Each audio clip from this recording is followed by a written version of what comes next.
Good evening, Xavier basketball fans of the Musketeers. It is the RaGing X Report. I am your host, Jim Reeker, and I'll bring in a minute our super analyst, Bill Gabriel. But let us take a look at the Musketeers, who are currently on this cold December day, December 10th. We are recording 9-1. They have jumped back into the top 25 in the AP poll, ranked 23rd. They sit just outside in the coaches poll at 27th. But now I'll bring in super analyst Bill Gabriel. How you doing tonight, Bill? I'm good, Jim. How are you? Well, can't be too bad. We're in the midst of a good Musketeer start to this basketball season. Let's get right at it. Go back. Had a big weekend, but we got to remember Musketeers played last Wednesday night, playing the Green Bay Phoenix, the University of Wisconsin at Green Bay. Musketeers took them down 84-71. What's your take on the game? I look at the stats. Stats look pretty good. You just look at that, you think it was a great Musketeer win. But Travis Steele was not happy with the Musketeers. So break it down. How did that game flow for the Musketeers, and what was Steele's concern after Wednesday's game? Well, I just think that Coach Steele, having his hat firmly hung on defensive effort being the defining attribute of this team this year, that wasn't quite up to par considering the number of points they gave up, and he wasn't real happy with some defensive efforts in that game. It was a game that probably was kind of difficult to get their focus on, with the Crosstown Shootout looming in the distance, and they're also, fulfilling their student obligations as they got a lot of stuff probably wrapping up here this week with their exams. The week following that week of the Green Bay game, they probably had a lot of final papers to get finished up and stuff. So, they probably just mentally weren't that focused on the Green Bay game. And fortunately, though, they were just the better team, and they were going to score points. And Najee Marshall just took advantage of his length and the fact that they didn't have anybody to guard him. So he went out and got 24 points and had himself a nice evening. And I would say that was probably the biggest thing for Coach Steele, was the lack of effort and energy. But I know that the student section was pretty bare that night, and the word was that all the kids decided they needed to get stuff done, and that game was one that they could afford to miss as a student body. So it might have rubbed over onto the actual student athletes who had to play the game. So hopefully their energy and focus is there the rest of the year, and it definitely looked like it was on Saturday. Yeah, I have to agree with you. I thought the whole place was just kind of been it just wasn't the Cintas Center as we know it. And again, first thing you notice, the student center only half full, or student section only half full. Just was no energy there. Again, I think the Musketeers kind of sleepwalked. Actually, through the first half, I think they only had a 3-point lead at halftime. The Phoenix had a couple players. One young man from Dayton, from Trotwood Madison, very impressed with. I can't remember. Amari Davis, maybe was his name. Could score, and they had another guard, a senior guard, who scored a lot. And Musketeers played a little bit better in the second half. Actually, Tyreek Jones kind of came alive. He was pulled out, and actually Zach Fremantle played a lot of minutes in the first half. Tyreek got going a little bit in the second half. And Najee Marshall, is he becoming the Xavier superstar that we kind of thought would emerge last year? It maybe never really came out. I guess if we take that thought and segue it into Saturday, he definitely was this week. He followed up that 24-point performance with a 31-point performance against the Bearcats, and he picked up a few Player of the Week recognitions, CBS Sports Player of the Week and the Big East Player of the Week by College Sports Madness. I was also on the Big East Honor Roll for the conference. I think the Big East Player of the Week for the conference honor was picked up by McClung from Georgetown, so he just missed out on that. But, yeah, based on those two performances, he is definitely going to the well that he is really good at, which is that dribble, drive, pull up, get to 6 to 8 feet, maybe 10, pull up, jump shot, head fake, then go get a layup. I mean, that his game in that area is so good, and he definitely had that rolling in those games, so that was good to see. He also hit a few 3-pointers, which is for him is even better because that just opens all that other stuff up. Yeah, Najee, 31 points, 8 rebounds, 3 assists. The 31 points tied a career high. I think he set last year, I'm trying to think, maybe against St. John's. Really cemented himself in shootout history. Who else led the Musketeers, played a good game in your mind on Saturday, helping Najee along the way? As the Musketeers won the shootout, and they now have won 9 of the last 13 shootouts. They're still behind in the overall series, but they keep getting closer and closer with this modern era as they've started to almost dominate the Bearcats. Oh, yeah, they definitely had a nice run in the time frame that Xavier has been in the A-10 in the Big East against the Bearcats. And, I thought, man, their defensive intensity was so good in that game. The whole team played, just so well defensively. Just kept everybody in front of them, really frustrated the Bearcats on offense. I think, the big four always for Xavier, Najee, Quentin, Tyreek, Paul Scruggs. They're always, somebody's going to trade off in that group being the leading scorer. And when that person's the leading scorer, obviously everybody else is going to take a bit of a hit on their point scoring when they're putting up 31 like Najee did, because it just takes away opportunities for the other guys to score. But at the same time, I think they all know they're going to have their night. And when it's their night, they know they're going to get fed by the other guys. So, I thought it was pretty good. I thought they did a nice job limiting their turnovers. I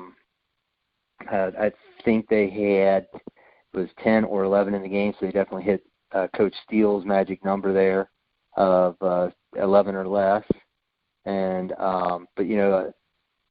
they all played really well. And then Zach Freemantle got introduced to the shootout and had a nice game. I think he ended up with 9 points. So got himself introduced, and just a good, solid win for Xavier. Yeah, and I would agree with you. Zach played very, very well, especially when Tariq picked up 2 quick fouls and had to sit down on the bench. And Zach was able to come in that first half and, again, put up some points and rebounds and play some good defense down low, really helped the Musketeers out. And just throw something out here and see your thoughts on that heard Coach Still in his post-game press conference make the comment, we got to figure out a way to play Zach and Tyreek at the same time. What does that entail, trying to play 2 big men, and what do they have to figure out, and do you have any ideas how they may do that? They both play pretty much the same position, the 5. How would you see that working out with both of them on the floor at the same time? Well, if they were going to play both of them at the same time, then one of them is going to have to know the 4. And as we've heard Coach Steele, explained before, freshmen only learn one offensive position. So I think that would mean that Tyreek would have to learn the 4. And now therein could lie the rub with that is he's going to have to start guarding someone who has a game maybe similar to Jason Carter's, or even kind of scarier is a game more like what Najee brings to the table, which is a slashing 4-player who, or and it may not just work out very well for them to do that. And then the flip side of that is, if they come both out there and they both end up in foul trouble, who's their next big? They've kind of established the fact that they're a 2-big team right now.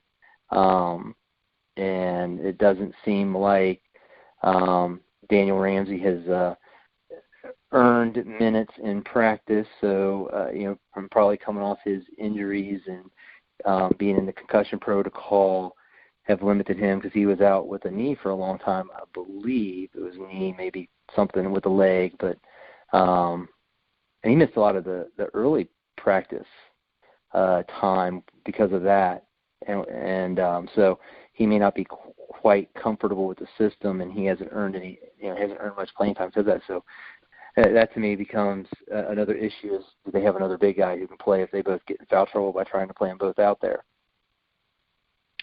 Well, it'll be interesting to see how that works out because, again, I think Coach Steele's thought is that both of them are playing very, very well, and to only have one of them on the floor at a time kind of limits both their minutes. And I think he just thinks that both of them deserve to be out there. And, again, it'll be interesting to watch forward to see how they try to handle that situation. Kiki Tandy, didn't talk about him at the Green Bay game, but it was one of his first major appearances, and where he put up 10 points before he actually bit through his cheek when he got hit in the face, actually by, I believe, his own player. It might have been Najee or somebody that hit him. But he was pretty much a non-factor in this game. Played a little bit in the first half, and I don't think found the floor in the second half. Do you think Coach Steele just thought this was too big of a stage, too much emotion, too much energy, wasn't a good time for him to log a lot of minutes? Do you think that was the thought there? I don't know. I know he played a bit in the first half, but Scruggs was limited in the first half with 2 fouls. So that could be part of the thing, was that Paul really was pretty fresh. And so the only person who may have needed to sub out that would have opened it up would be Quentin, and Paul could still slide over and play the point guard spot, but really, I think when this team, I think what we're going to see is in second halves and stuff, he's going to go with the big 4, and whoever the 5th person is, it kind of fits in there, unless he has to take them out to give them a quick breather. They're not coming out in the second halves. I just kind of think that's going to be his mode. He'll sub in the first half, and if he doesn't have to in the second half, he won't. It seems to be how he's kind of handling this team right now.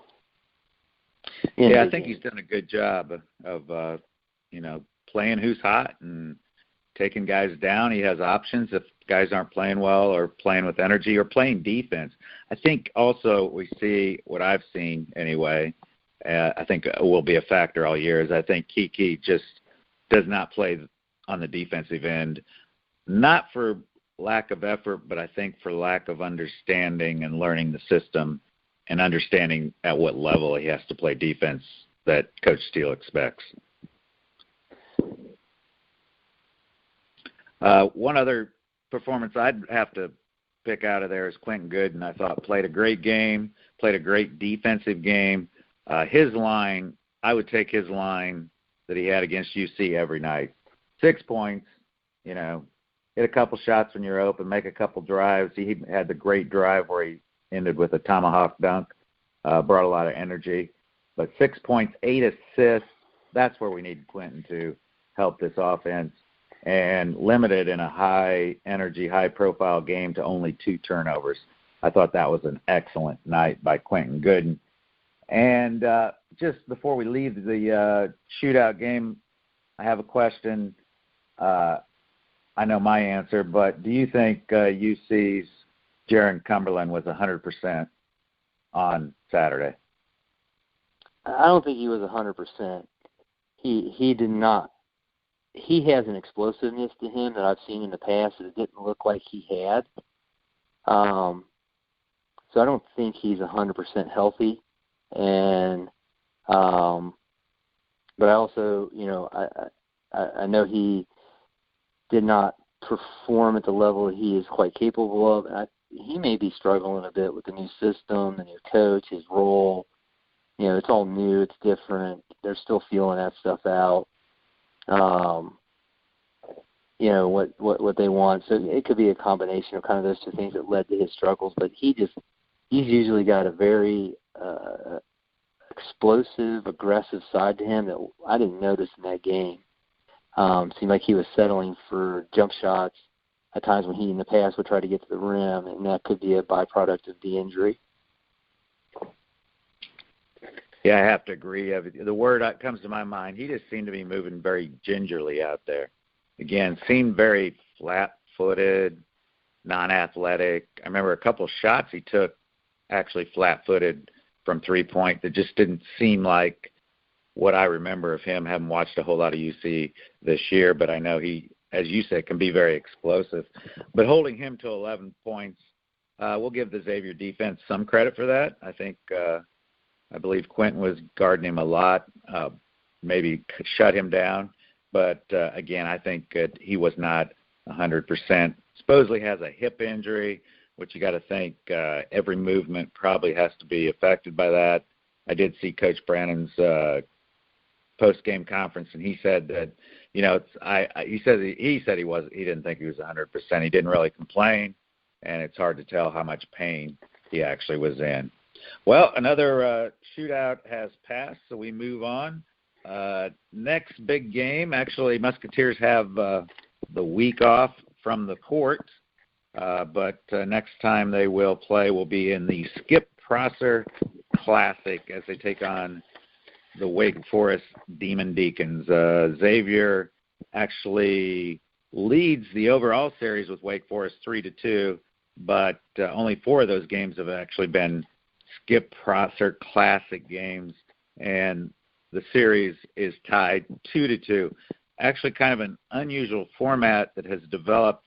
They've decided they'll play one game at Xavier, one game at Wake Forest. Actually, it's going to take place the opposite way this period. And then they'll take 2 years off, and then they'll do it again the same way, play one game at Xavier, one game at Wake Forest. Of course, this game to honor the head coach who coached at both places, Skip Prosser. So what are the factors? What do we look forward to?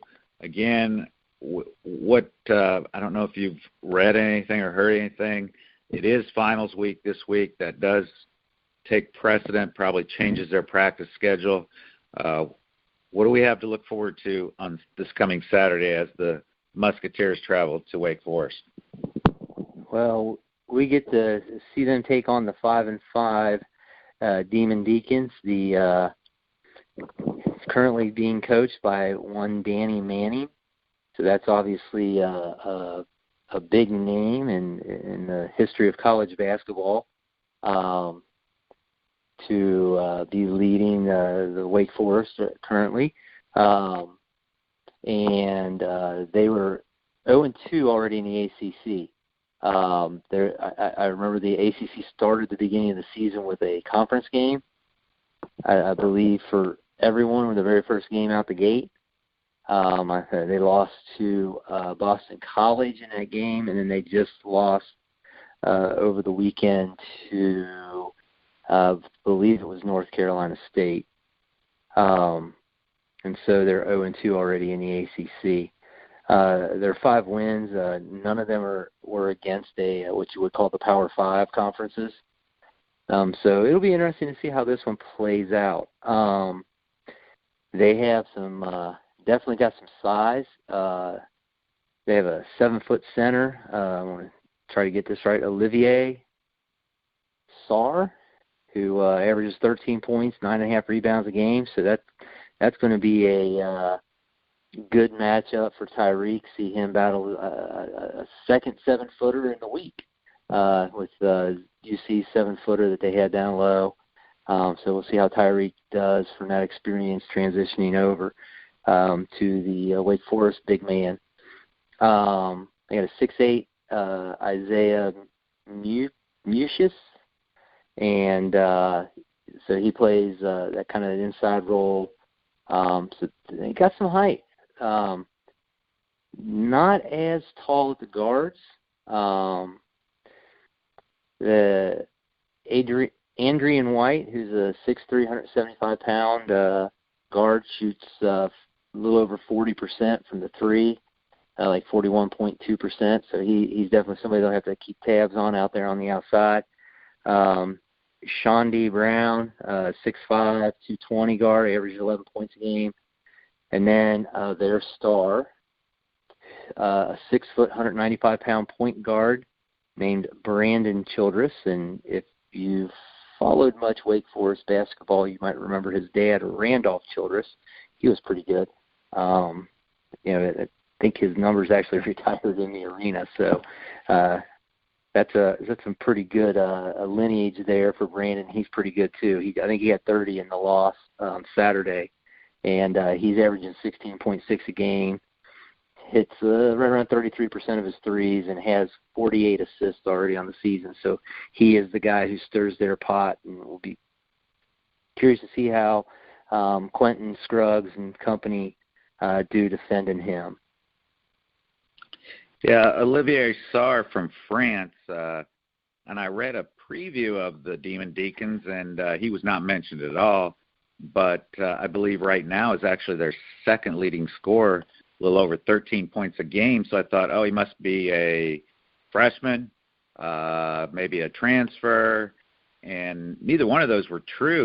He's been at Wake Forest. This is his third year there, but his points and minutes and everything have improved a lot. So he's just developed into a player. Of course, you mentioned Danny Manning, a pretty good big man himself. So maybe we give Coach Manning some credit there for developing that young man. And it'll be interesting, the 7-footer. But, of course, Tyreek and Zach Fremantle have done pretty well with big men like that this year. I look at their overall team stats, and they pretty much are, in two categories, very similar, if not a little bit better than the Musketeers. They're shooting 42.6% from the field goal, 75.6% from the free throw, and 35%, over 35% from the three-point. That'll be a big concern, as sometimes the Musketeers have not defended the three well this year. So I'm sure that'll be a major point that Coach Steele will be making this week. They are 5-5. They did make it to the final game of the Wooden Legacy Classic, which was played, I believe, out in L.A., but they lost in that final game to Arizona. Anything else about that game? Any factors? Again, my thoughts are I think the Musketeers need to be more concerned with how they play. Again, a difficult week in the classroom for them, having to travel, a week off, a lot of different factors outside of the team, and see if the Musketeers can bring their A game down in Wake Forest. Any final thoughts about that game? Yeah, I'm just kind of curious to see how Coach Manning's NBA influence impacts how Wake Forest plays. I've been having an ongoing conversation with a friend of mine, and he's talking a lot about how the influx of coaches into the college ranks with that NBA influence are really creating problems for lifelong college coaches who've never had that experience, and being able to adjust how they do things offensively a little bit differently. Especially with we're going to do what we need to get that one isolation we like.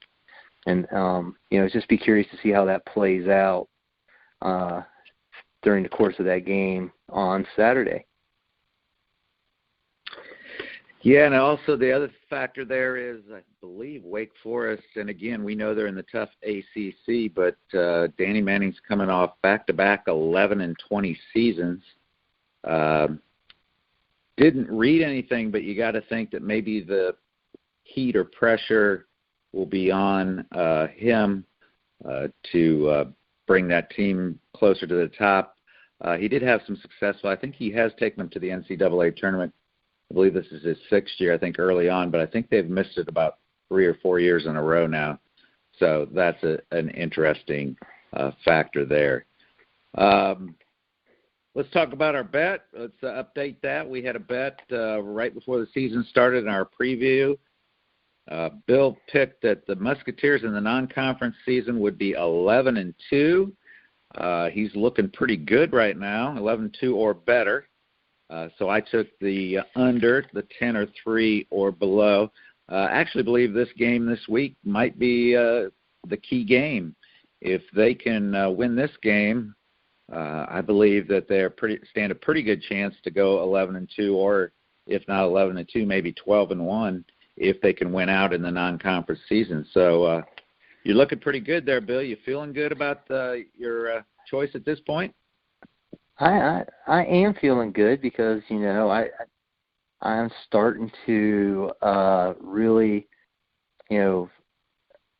appreciate how these Musketeers are playing, man. They play so hard, and they may not always have the greatest of offensive shooting nights, and that may come back to bite them.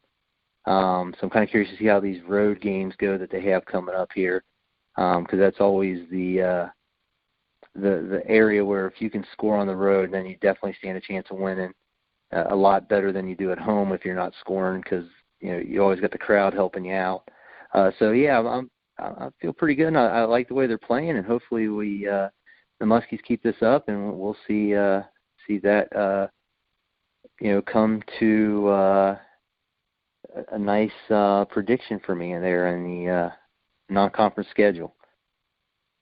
Well, and I have to say, I believe Coach Steele in his sophomore head coaching season, I think, is doing a great job.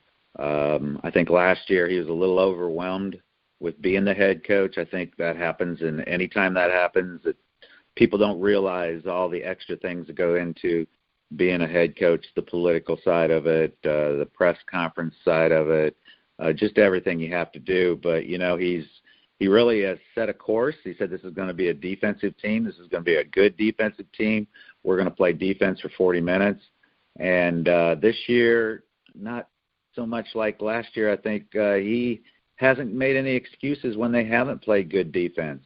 And, again, he's kind of, been criticized for the offensive performance, but he's pretty much said, hey, we are who we are. Some nights we're going to shoot well, some nights we're not. He knows they're not the most talented, especially three-point shooting team. But I think he's figured out and decided somewhere along the line that you hear this many times, as long as you play defense, you got a chance to win. So I've been very impressed with the way Coach Steele has handled the team this year. And, again, just like the Green Bay game, you look at the stat line, hey, it looked like a well-played game by the Musketeers. And if you were there, it wasn't, especially defensively. And he came right out and said that in the press conference right after and was very, very agitated. So I give him credit for, I think he's found his way as a head coach for the Musketeers. All right, you ready for some good trivia tonight? Oh, yeah. That sounds good. This is a good one. So we're talking about coaches, so this question is about a coach. And I always like these questions. The only one person that's ever done this, and this is a coach. Name the only coach in NCAA history who coached at 3 different schools, and at those 3 different schools took each one to the NCAA tournament his first year there. Skip Prosser. Ding, ding, ding, ding. Very good. You thought about it. You thought, who are we talking about? Skip Prosser. Yep. Skip Prosser in 1994 went to Loyola of Maryland. after serving as an assistant coach at Xavier for, I want to say, 5 or 6 years under Pete Gillen. And in 1994, he took the Loyola Greyhounds to the NCAA tournament. Actually, was a great, unbelievable performance by a coach. They were 2-25 the year before he arrived. His first year there, he took them to a 17-13 record, and they won their conference tournament. I'm not quite sure what that conference is, maybe one of those MAC or MEACs or something out there. Took the Loyola Greyhounds to their first NCAA tournament ever. Then he returned, of course, in 1995 to Xavier to take the head position as Pete Gillen moved on to Providence. And in 1995, he took the Xavier Musketeers to the NCAA tournament. Actually, they were 14-0. That was their last season in the MCC. Went 14-0 in the MCC. Even though they lost in the MCC tournament, that was the year they got upset by Wright State in the first round, but still got an at-large bid and went to the NCAA tournament. Of course, Skip Prosser then had to lead the Musketeers into the Atlantic 10 the 1995-96 year, and that, of course, was kind of a tough year for them in that transition. And then he, of course, moved on to Wake Forest in 2002 and or 2001-2002 season, and took the Demon Deacons to the NCAA tournament. So that's quite an accomplishment by Skip Prosser. Think about Skip Prosser, since we will be playing in the Skip Prosser Classic. And actually, I just saw recently, I think this was just decided that they're going to actually, the game against Western Carolina, is also going to be part of the Skip Prosser Classic this year for the fact that his son, Mark, coaches the Catamounts. So that is actually going to be part of the Skip Prosser Classic. Ask you, Bill, you were around during the Skip Prosser years. We met him a couple times. What's your favorite memory of Skip Prosser? You know, my favorite thing about Coach Prosser was we went to his radio show. Probably, I would say we haven't really been to the coach's radio shows since, and maybe because of the fact that I don't know if we would get the same reception as we got with Skip, because he came over and would talk to us like we were his long lost friends. He'd come over and say hello, ask how things were, and I just always remember him doing that, and going out of his way with everyone to just say something kindly to them for being there, and how he just always seemed to always be appreciating and grateful to have the fans and the fan base and during his tenure at Xavier, and I'm sure he was the same way, obviously, at Wake Forest, because they have a tremendous regard for him down there. So, that's just what I remember about Coach Prosser. Well, I have to agree with you. That was my favorite memory too of him. That I don't remember. It seems like, and your memory sometimes isn't as clear as you think it is as you look back at the real facts of things. But it seems like we'd gone to it seemed like a Sunday game maybe, or a Saturday game, and he had his coach's show that night of that game, and he came to our table, and I was kind of surprised. And he did this. He went to every table there after he had done his show, but he walked up, and I kind of thought, well, and he asked our names, asked if we'd been at the game, what we thought about it, and just genuinely he thanked us. Thank you for going to the games, and thank you for coming tonight to listen to me. And you just felt like he was just a regular guy, and that's what I always liked about him. I think he was a regular guy. He started out his career as just a high school coach, and just kind of worked his way up through the ranks. I think he started working clinics and camps in the summer for Coach Gillen, and they became friends, and he eventually became one of his assistants, and again worked his way all the way up. And the other thing I always liked about Coach Prosser is he always stressed the education side, that he knew his players were students, and he made them go to class and stress that they graduate. And when they traveled, I know sometimes they would travel to Europe for those summer excursions, and that they would go on, but he would make his players take a class about the country that they were going to, the history of the country they were going to, so they would be able to learn more and appreciate more what they did while they were over there. So, again, it'll be fun. We'll get to see, I guess, the second part of the Skip Prosser Classic when Western Carolina comes here next week. But we'll get to remember a great coach, maybe my favorite Xavier coach of all time. Again, just a class act. Yeah, I agreed. Yeah, he's definitely a great human being, and just anytime you talk to anyone who met him outside of the realm of basketball, they say the same things about him. Whether it was through his wife and the work that she was doing in the medical field here in Cincinnati, and had met him through that, they all say the same thing about him. Just a great guy. Yeah, and just unfortunately, he left us too early. He was only, I believe, 56 years old in 2007 when he had a massive heart attack and, again, left us way too early. All right, well, that's the end of our broadcast. We'd like to thank Mike Goodpaster and the Grueling Truth Network for putting us out there on a lot of platforms, and thank all our guests for listening to us. But we'll end, as we always do, by saying, Go Muskies. Go Muskies.